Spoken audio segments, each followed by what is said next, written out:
Maybe you're starting to explore a career as an appraiser and want to know if now is the right time to get started. Or you're measuring your career span in decades and want to find out more about the latest apps, technology, and resources that can make your life and work a bit easier.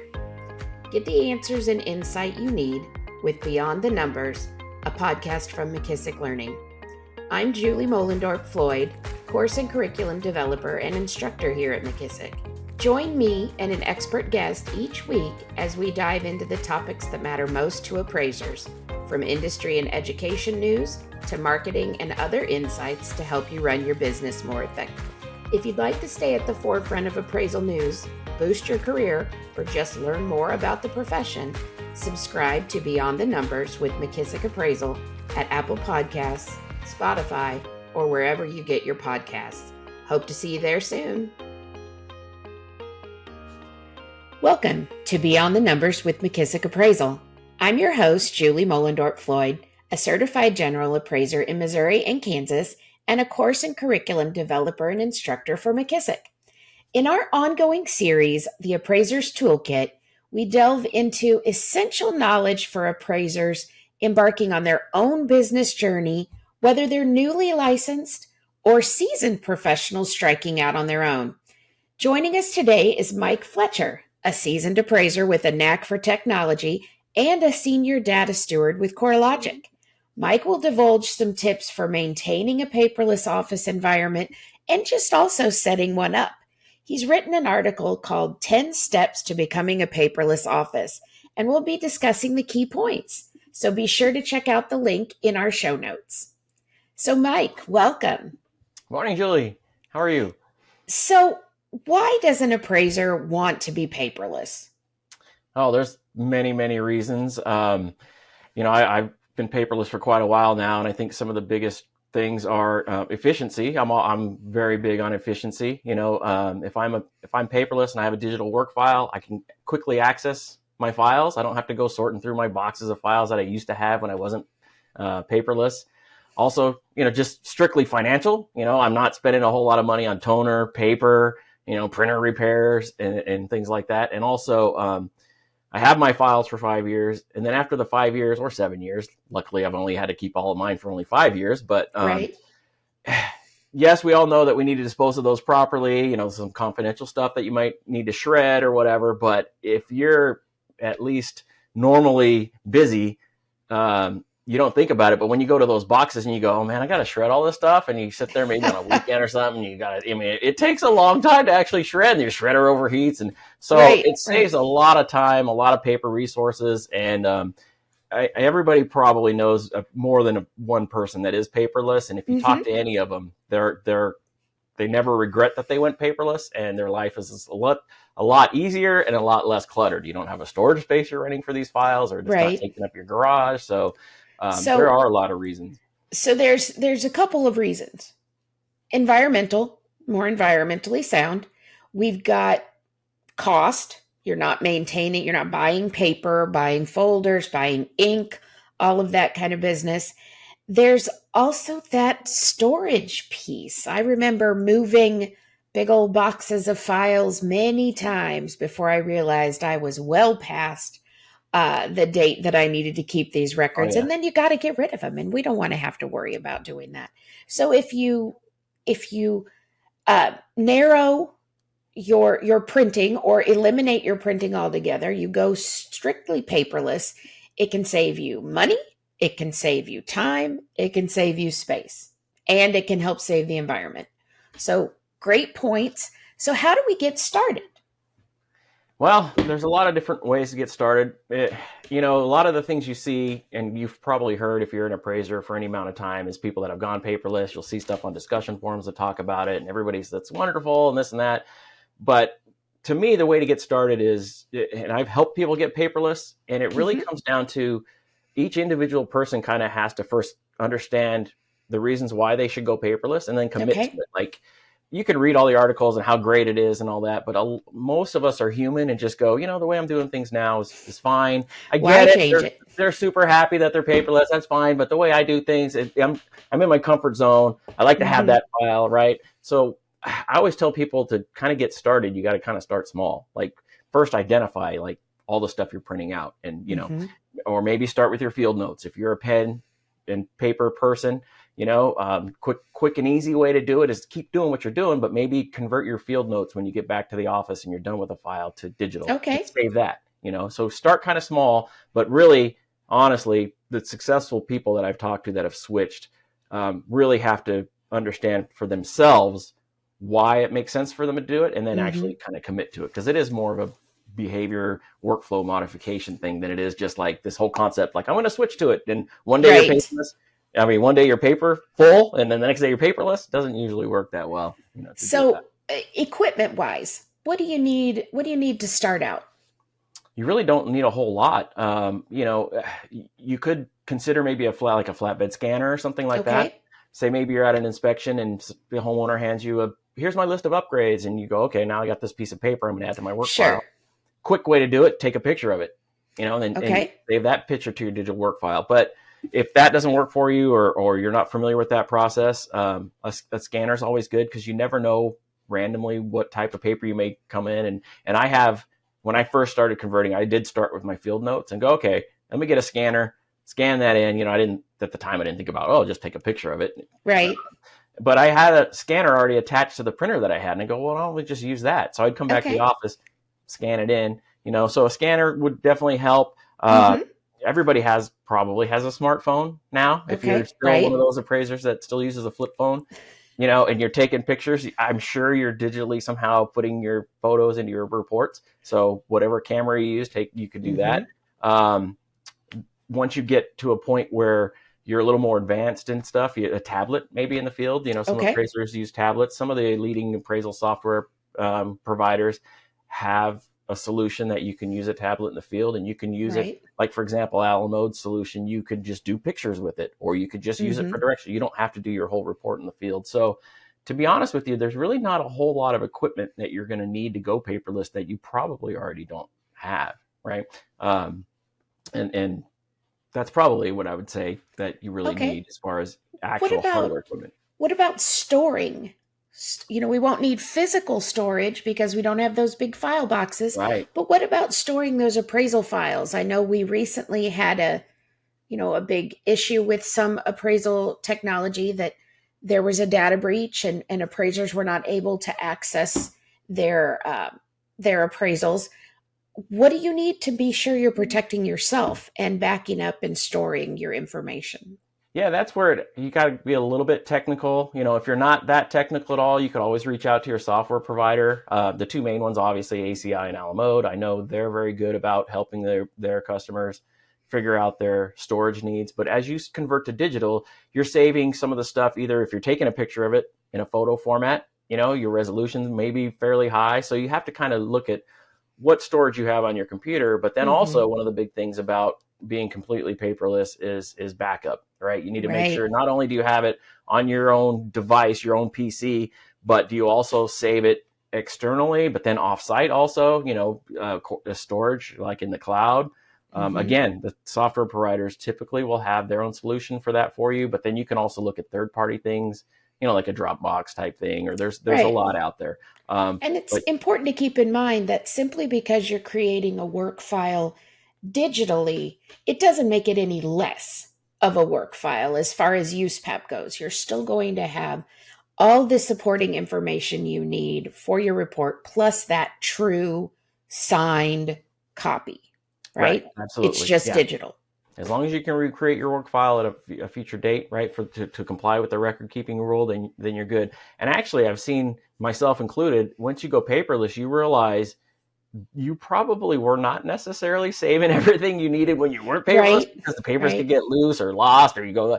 But digitally, you could save everything. You could save Right? your MLS sheets. You could even save, like, a lot of the MLSs have your search criteria at the bottom of the printouts. Just Oh, print it yeah. to a PDF and save it. There's so many things that you can do paperless, Right. that you didn't think about, as paper. Yeah, that the goal of that work file is to make it so you could recreate the report again. So yeah, that is very helpful. And I am a paperless person myself, And I've found when in doubt, print it to PDF and save it in the folder. It's there. It's accessible forever, or as long as you have your computer or access Right. to it. And that's another thing, right? A benefit is being able to access your files without even getting up from your desk. Right. Love you it. could find it. No digging through file boxes. Right. And to be honest with you, paper, if you have boxes of paper after 5 years, you realize, oh my gosh, you don't realize how many pieces of paper you actually store. But digitally, most of the appraisers that I know have gone paperless. They don't have to, but they like to keep it more than 5 years as a reference. And it's doesn't take any space up in their garage or in a storage unit. So love it. So how can you get trained? If you're interested in going paperless, what are some resources you might seek out? Well, first and foremost, your software provider has some stuff probably, because either they offer some tools that you could use for free, or they may offer some tools that are a little bit of a premium, as far as a annual subscription to whatever, but they want to help you. Also, there's a ton of forums, Facebook pages, things like that. You can just do a quick search. Just type in mobile appraiser or paperless appraiser or something. You'll find all kinds of resources. And the one great thing about the appraisers, every single appraiser I've met that have been paperless, they love to help other appraisers become paperless. And they'll say, well, how come you're still paperless? It's 2024. You should be paperless now, as kind of a joke, but they're a wealth of information. There's so much information on the internet that you can find. If you're a one appraiser office and you don't have peers that you can talk to, just jump on, find, Reddit groups, you have Facebook groups, they're out there. The good thing about the technical advanced and the paperless appraisers is that almost all of them are willing to help. Seek out your peers. USPAP tells us we should be doing what our peers are doing. And this is another situation where that can help. Find out what worked for someone else. Absolutely. So in your article, you talk about identifying your paper. What do you mean by identify your paper? Well, the first step, obviously, is figure out that you want to do this, why you do it, and you commit to it, is to figure out, hey, go back to maybe the next assignment you do. Just do everything like normal. And then when you're done, take a look at all the paper you printed or things that you think you needed, or, and take a look. Do you have a manila folder that you keep all your files, or just a box, or you staple everything together and dump it in? Identify what you're printing, and then also identify how you could digitize that. And again, I want to emphasize that when you've made the commitment to go paperless, I wouldn't go all in and do everything paperless on your next assignment. I'm doing everything, because it is a kind of a modification and a learned behavior to change your routine. Because like I said, we're human. We like our comfort zone. We like, we have our set routine. And when you introduce something that's different, no matter what it is, it kind of throws you off and you feel less efficient and slower at first. And like, I can't get this. But if you take it like in small bites and kind of, so you say start small. What it is. Yeah, maybe there's something that you're printing out. And if you take a step back and go, I print out a plat map for everyone I do. And then you realize I print it out, but I never look at it. Like, why am I printing it out? Well, maybe I don't need to print it out. But then to have that security blanket to still have it, well, maybe now print it as a PDF, save it to your digital work file, and then you'll have it, And that's kind of the steps that I did personally when I went to paperless, is I still wanted that security blanket of, I got my MLS sheets in the field and I can look at the, or my engagement letter or something like that. And then the more I kind of digitized it and started using a tablet in the field and I had access to it here, it took a week or two where I realized, okay, I didn't look at any of my paper that I took in the field. I didn't do it again. I didn't do it again. And eventually I'm like, okay, well, I guess I don't need it, know. And, I don't need it. Yeah. So you're in essence, you're establishing a new workflow. Sure. Yeah. So identifying your paper is just basically taking a step back and looking at it again. What am I printing? And how do I digitize all my paper? Right. And that's a powerful thing, to digitize your plat maps, your assessor's information, your multi-list sheets. All of that stuff can be printed to PDF and stored in that digital work file. I love it. So you've started small. You've identified, I can convert my field notes to a digital document. What's the next step? Well, the next step I always say is, once you have that as part of your routine and you're comfortable with it, and that's another thing too. The appraisers, they need to. I got to have it. I can't lose that. I can't whatever. So once you realize, I can digitize that, and I still do have access to it, and I actually have better access to it because I can immediately go to. I don't sorting through files. Is kind of repeat the steps for the next piece of thing. Maybe the next thing you do is, I digitize my field notes, and I'm comfortable now that, the next step for field notes would be I digitize them once I come back to the field, because I always use a hand, and I write them down. But maybe then you start taking your notes digitally. Maybe you take advantage of the tablet thing. That's usually kind of a bigger step, because appraisers just like to scribble down notes and stuff, and you have to kind of learn how you do that on a tablet. It can be done. Once you do it, you realize, oh, okay, I can do it. But the next step usually is to take the next piece of paper, or the next 2 or 3 pieces of paper that you print, and now let's digitize those. And the one thing I found is that most appraisers have a couple of things that they like to have with them in paper in the field, just to have it there, so I don't have to go back to my computer and look something up. Or I like to print out my MLS sheets, or I like to print out my engagement letter because it's got the borrower name there. So when I show up at the door, I can go, oh, hi, Mr. Jones or Mrs. Jones, right? Just something as simple as that. But when you digitize that and you realize how you do that, for me, it was a tablet. I had everything saved in my work file on the tablet. And so when I used to do that, I used to take my engagement letter and who am I meeting and what's their name? Because I didn't memorize it. I just looked at the engagement letter, and I used to always take that. And so you kind of step by step, it's kind of a rinse and repeat process that I found is most successful. Some people can handle digitizing almost everything or 2-3 things at a time, but most successful way is to slowly integrate it. And to be honest with you, at first, you're probably going to duplicate things. You'll probably still print something out and you'll take it digitally, just because you need to feel secure that I got, they have that, you want that feeling. Right. It's a gradual process. Right. Exactly. And then once, like I did, once you realize, well, I have it digitally and I printed it out and I never looked at it in paper anymore. Okay. Now I know I can just not print it, even though I've been taking it with me digitally. So it's kind of a repeat steps as you integrate other things. And you may have to look and go, hey, I got this thing. How do I digitize that? I can't print it to a PDF. And then then you realize, oh, I do need some kind of a camera option if I don't have a smartphone, or I do need a scanner option. Yeah. Sure. So you're always looking at that. Yeah.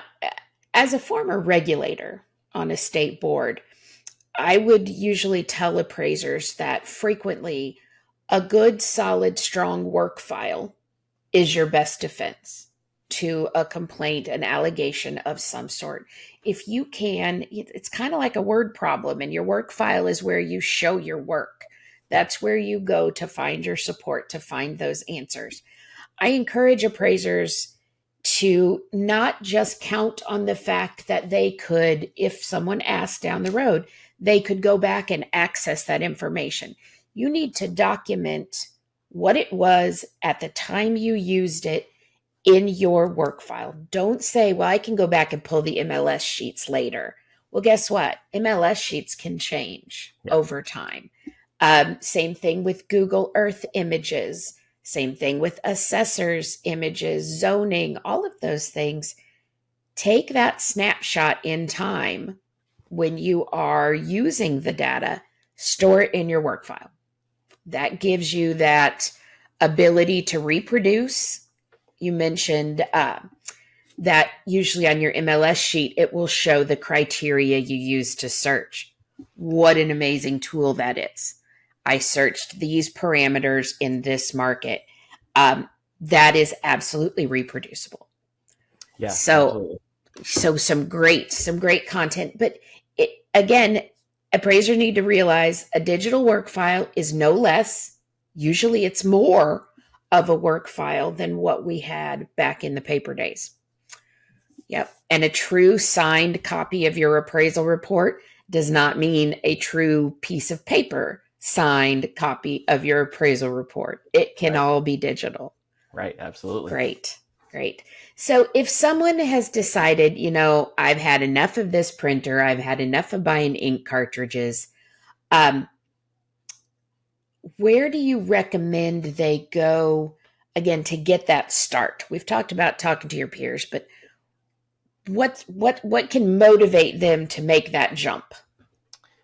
Yeah, like I said before, I think, I've worked with a lot of appraisers, some not very technical. I'm a technical type person. Before I was an appraiser, I was an IT manager. And so I've always been very technical. So it's come easy to me. But the good thing is I've always kind of had that empathy where I know the non-technical people and being able to help them. So it's individual to be successful. You could sit there and say, okay, a blanket statement, this is how you do it and how you start. But I really think that being able to convert from printing paper to getting entirely paperless is an individual thing, as far as everybody's workflow is a little bit different. Things that you print in your area, your market's different than somebody, a couple states over or on the other side of the country or whatever. So in order to get started, I really do believe that you have to understand the benefits of it first. So you keep hearing about, people are paperless and they're happy and but if you really truly can understand why it's going to benefit you, and I think it will benefit everyone to be paperless, especially as we go forward. The new form's going to be coming out. That you have to establish for your routine and your unique process and your unique market, what is it and why do I think I need to go paperless? And I'll tell you right now, if I was one-on-one with everybody, I can convince you that, it's going to be a good idea to do it. I mean, it really is. Sure. Looking from the other side of the wall, I don't see why anybody would want to stay where they're printing with paper. Even if it's just like, it's fine, I only do 2 reports a week and I have plenty of space, but there's a lot more to it, as far as efficiency and security. But find your why, right? Why do you think that you personally should go paperless? And even if you just believe me, okay, Mike, you telling me you don't know me, Mike but said I can tell you that you're going to be happy if you do. Okay, fine. And then we're kind of commit to it, right? And it is a process change. So it's difficult, like I said, for us to, just think back. Most everybody now uses a laser measure, but think back, hey, we used to print out photos and take them to the photo lab and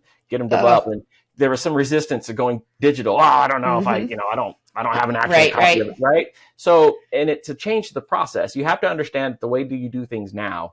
If you're printing out all kinds of stuff and you're not paperless, it's not just, those people, they just think they just go paperless, they're so technically advanced. No, it's kind of do as your peers do type thing. More and more people are paperless, not just because of, I can go paperless, but because they realize the benefits that they have. So to start, find your why. I like it. Find your why, identify your paper. Yep. I like it. And start small. Yeah, for most people, it might be a struggle at first because you're going to feel less efficient because it's going to be something new to your routine. But commit to it.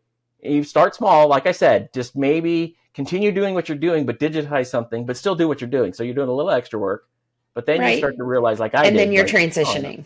Absolutely, I love it. Yeah. And you kind of just go from there. Yeah. Great. Well, big shout out to you, Mike, for lending your tech expertise and your appraisal insights on today's episode of Beyond the Numbers with McKissock Appraisal. I'm Julie Mohlendorf-Floyd, and it's been a pleasure hosting you. Don't forget to hit subscribe and drop a 5-star review on Apple Podcasts, Spotify, or your preferred podcast platform. We appreciate your support, and thanks for stopping by. Thanks for tuning in to this week's Beyond the Numbers. If you'd like to stay at the forefront of appraisal news, boost your career, or just learn more about the profession, be sure to subscribe to Beyond the Numbers with McKissock Appraisal at Apple Podcasts, Spotify, or wherever you get your podcasts. Thanks for stopping by.